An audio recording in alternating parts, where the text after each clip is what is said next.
What's up everyone, Darcblade here with a Hunter's Guide to the Resident Evil collaboration event with Monster Hunter World. Now a new event quest has been introduced to Monster Hunter World, bringing with it tons of Resident Evil themed items, armor, decorations, and even gameplay mechanics. In this video guide I hope to give you a layout of what is being included, what's involved, and what you can earn from doing this event quest.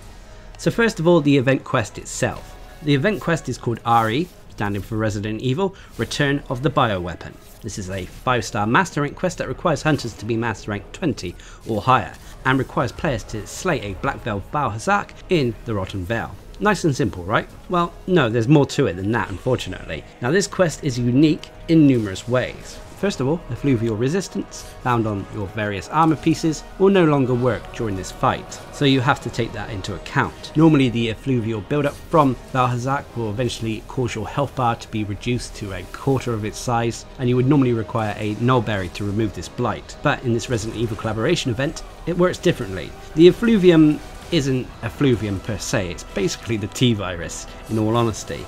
And once enough of it builds up on your character from taking hits from Biohazard, you'll be inflicted with a status known as zombified. This turns your hunter basically into a zombie. You'll perform a small animation where your character will collapse to the ground and he'll rise again. Your skin will be grey and you'll have zombie-like animations. You won't be able to run or dodge. You can still move, you can shuffle about, you can even shuffle about a little bit quicker if you hold down the run button, but your movement is severely restricted when this occurs. Also, when you're a zombie, you won't be able to restore your health or use any items bar a select few.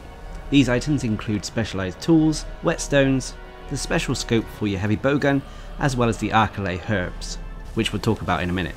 So whilst there are some definite downsides about being a zombie, yes, you can't heal yourself through using items and such, there is some plus sides to it. When you're a zombie, you're basically wearing the Rocksteady mantle permanently. You won't react to damage, and you'll power through any hit. You'll still take the damage, you just won't react to it. On top of that as well, your health will recover naturally over time. I personally found this was a lot faster when you sheathed your weapon, so if you want to keep your zombified state and heal yourself, just sheathe your weapon and shuffle around a bit and your health will go up naturally over time. You'll also be completely immune to the acidic damage found in the depths of the Rotten Vale, as well as the effluvium itself. On top of that, it should be also stated that you can attack normally when you're in your zombified state. So even though you've become a member of the undead, it's not all that bad. However, there may be times where you want to remove this, so how do you do this? Well, scattered around the Rotten Vale are green and red herbs taken directly from Resident Evil. Green herbs basically heal the zombification state as well as heal a little bit of health, and these are also examples of an item you can use whilst you're zombified. So if you're inflicted with the zombie blight, then using a green herb will cure you of the zombie buff or debuff or however you want to put it, as well as healing a little bit of health. Now on top of green herbs being located in the area, you can also find red herbs. Now those familiar with Resident Evil will know that you can combine red and green herbs to increase the potency of the healing effects. So basically a combined red and green herb will not only heal the zombie debuff, but they'll restore all of your health. Red herbs seem to be a little bit more uncommon when you're searching the areas of the Rotten Vale, but they are there, you just have to keep an eye out for them. So there we have it, those are all the new mechanics that come with this event quest. As you can see, there is quite a lot behind it, and it takes a little while to get used to, but it does make the fight a little bit easier in all honesty, at least that's how I found it. Yes, you have to watch yourself when you are zombified, as just like when you're wearing the Rocksteady mantle, if you get a little bit greedy, it can result in you taking too much unwanted damage. But I found being zombified more beneficial than anything else. But anyway, once you eventually bring down Black Veil Biohazard, you'll be rewarded with star badges that are the main material you're doing this event quest for. On top of that as well, for completing it for the first time, you'll also receive new decorations for your room, as well as new music that can be used on your music player. Also, as soon as completing the quest, if you go talk to your housekeeper Palico, he will reward you with 2 new gestures. This includes the zombie bite, as well as the zombify gesture. This allows you to become a zombie at any point in time.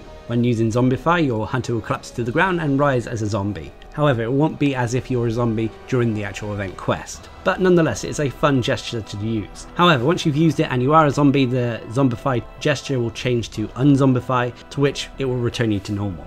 You can also evade whilst in this state, and this will also return you to normal. As for the zombie bite though, this is exactly what it says on the tin. It's a little bite attack that you perform, as if you were a zombie. and it actually can be used against monsters, and I've heard it can even sever tails, so have fun with that. It also says it can be used to scare the living daylights out of your companions, and I do wonder if it can actually be used to turn your fellow hunters into zombies too, but I haven't got around to testing that at the time of this video. Anyway, if you head into your room after completing the quest for the first time, your housekeeper Palika will also give you 2 new delivery quests, which will reward you with a typewriter and item box from the Resident Evil series. These of course are room decorations that you can set up in your room. Additionally, the item box can also be used to manage your items whilst in your room, and the typewriter can also be used to save your game. Now, like I said, you get a ton of decorations for your room for completing the quest for the first time. These include green herbs, red herbs, blue herbs, first aid sprays, a Mr. Raccoon, which was the little collectibles from the new Resident Evil 2 remake, as well as creepy rugs and star plaques for your wall. So there's quite a bit to decorate your room with. However, if you head on over to the smithy, you'll find what the star badges are used for. Now, the first set of rewards are pendants that you can craft. These cost a badge each. These include an RDP or Raccoon Police Department pendant, an umbrella trinket, and the tofu survivor trinket, which makes a cute little noise taken directly from the Resident Evil 2 remake. You can also use these badges to craft the Leon Alpha and Claire Alpha full armor sets. These are strong full armor sets that come with the zombie and effluvial resistance skill, which prevents zombify and effluvial buildup, as well as the survivor set bonus, which raises the maximum agitator level to level 7. The Leon set also comes with attack boost, weakness exploit and spread power shots, and the Claire armor set comes with evade window, stamina surge and normal shots. So it is possible to build a decent functional build out of either of these. Yes, the Leon one seems to be a bit more damage orientated, and the Claire one seems to be a bit more of a survival or quality of life one, but there is enough dual slots on both sets to build functional builds. It's a shame there isn't layered armor versions of Claire and Leon, but if we look at Monster Hunter World's past, with the Street Fighter collaboration event, the layered armor sets eventually came round via the Arch-Tempered event quests, so I'm sure something similar will happen with these. Now, one thing I should make clear, especially for those of you who are wondering, a lot of the promotional material showed the handler in a Mr.X or the Tyrant outfit from Resident Evil 2 remake. Now, you can get this, but it's behind a paywall, unfortunately.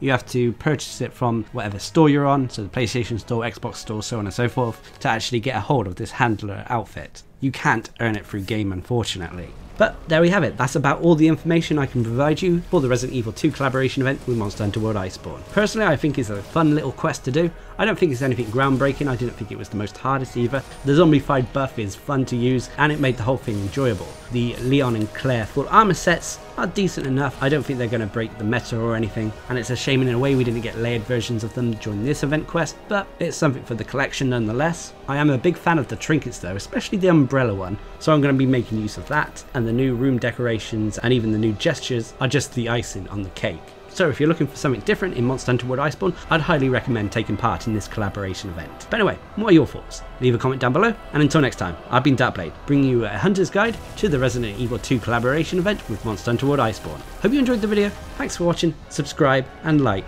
for more.